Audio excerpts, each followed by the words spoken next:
Hey, everybody. Thanks for tuning in. The next 10 minutes are inspired by the Governator and a lemon cake. I hope you enjoy it. Welcome to the engine.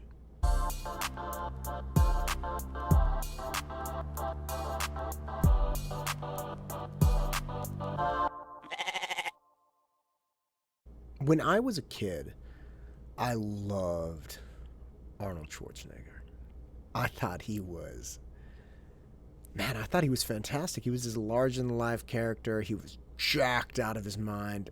I saw Terminator. I saw Terminator 2. I saw Predator. I mean, when I was a little kid, I was seeing a lot of gruesome Schwarzenegger movies, but he was just great. I remember seeing Kindergarten Cop. He was just this awesome dude. Danny DeVito in Twins.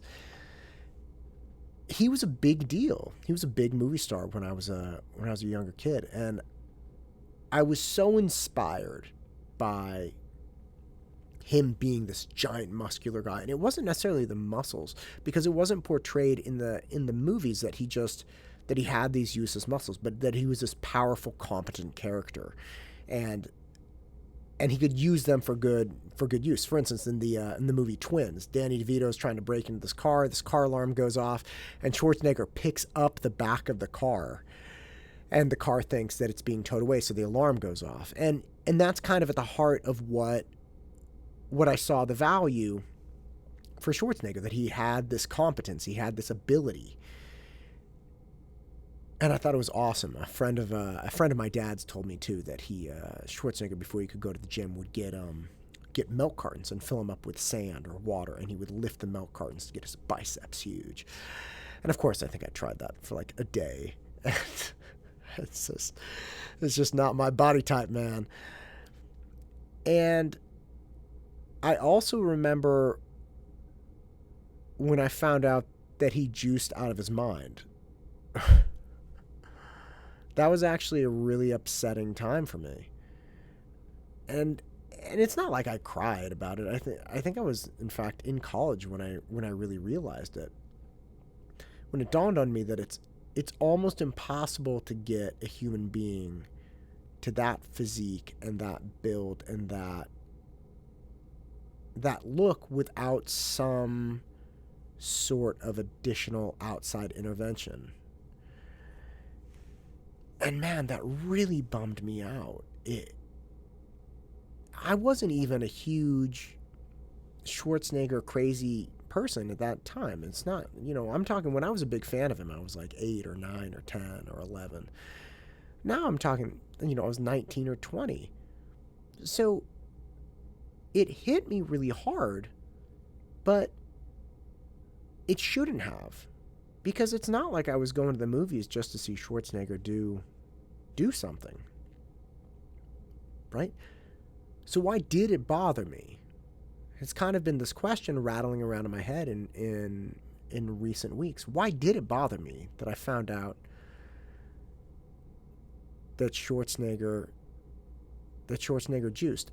And it's something that I've actually come to terms with recently with my birthday.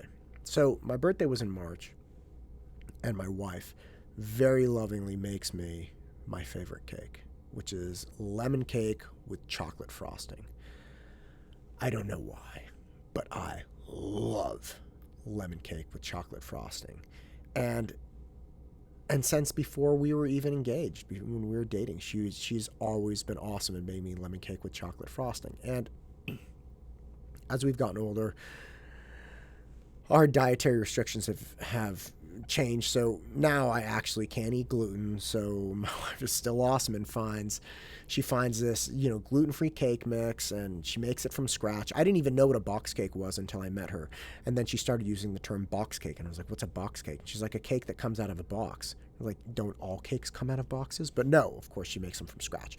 So she makes me this cake, and I don't think she skipped a step in the mix, but I think she put it into the oven a little bit too early. So it came out flat. And I mean flat, like it's maybe an inch. Each sheet was maybe an inch high on its best day, more like 3/4 or 1/2 inch. So it was really, really dense. And she hadn't gave me the sliver and was like, oh, that tastes like a lemon tart or something or whatever. The taste was phenomenal, but it was really thick, like a lemon square, a lemon bar. She was like, no, I want to make you a cake. So she remakes it. So she saves the cake that came out really flat in the freezer. And about a week after I have my birthday, I'm kind of feeling like a little something sweet, and I find it in the freezer. It's got a couple Ziploc bags filled with this cake. She made 2 sheets. And I find it, I was like, oh no. So I take this bite, and it's thick. It's dense. It's not frozen rock solid. It's as firm as it could be with still being like moist and chewable. Take a bite, and I was like, oh my God, this is amazing. I don't know what she did.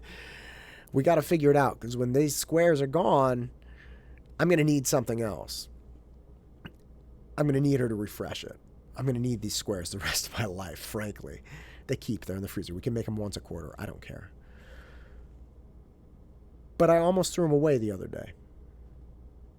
I almost threw them away. I started back in the classroom, working with kids. A lot of things have been going on. I haven't been able to really work out. Haven't been able to go bike riding or running and stuff. And night came around, and we had a really rough day with the kids, and I was thinking, gosh, I could really use a lemon square. So I eat this lemon square, and as I'm eating it, I'm just pissed. I'm pissed at myself. I'm like, I didn't work out today. I need to just throw this stuff away. If I have this stuff in the house, I'm going to eat it.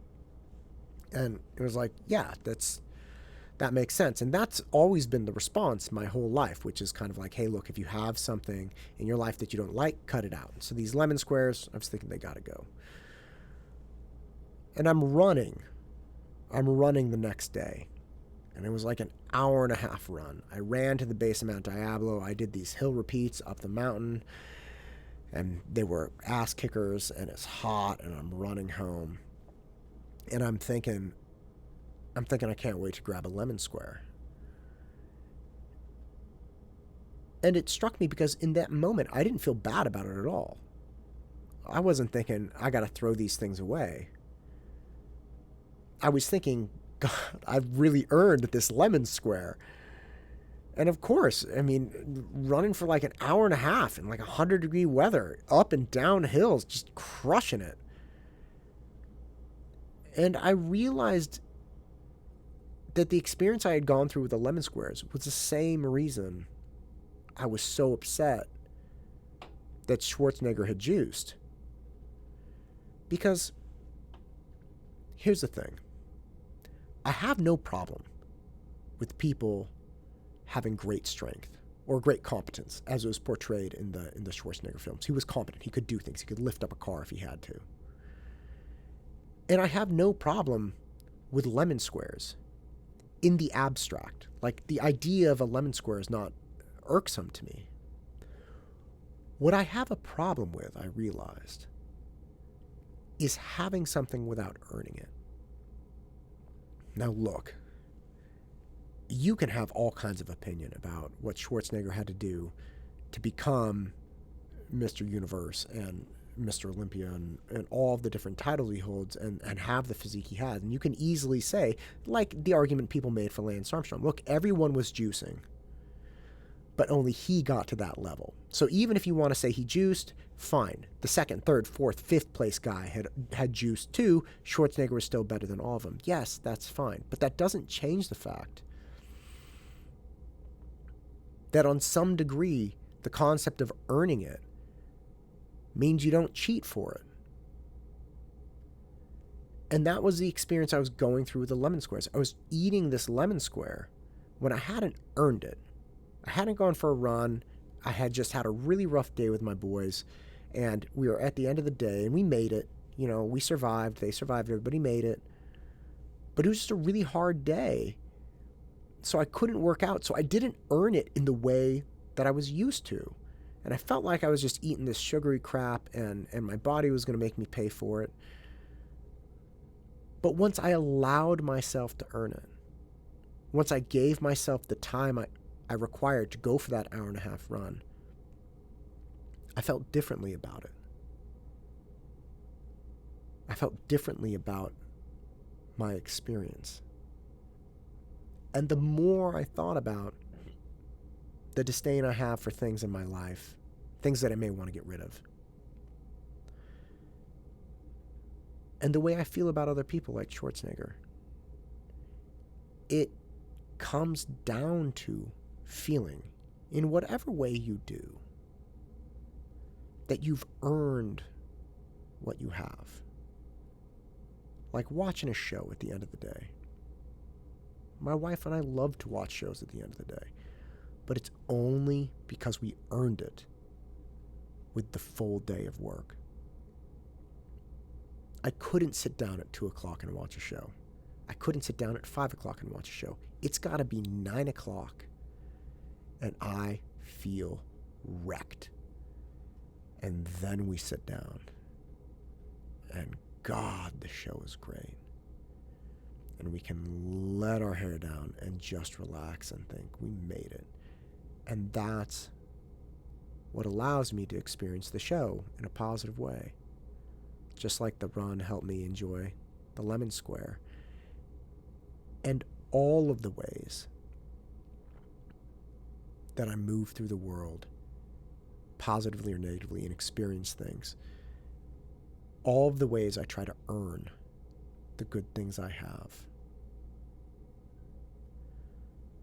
So you need to identify the things in your life that you want, that you enjoy, that you like.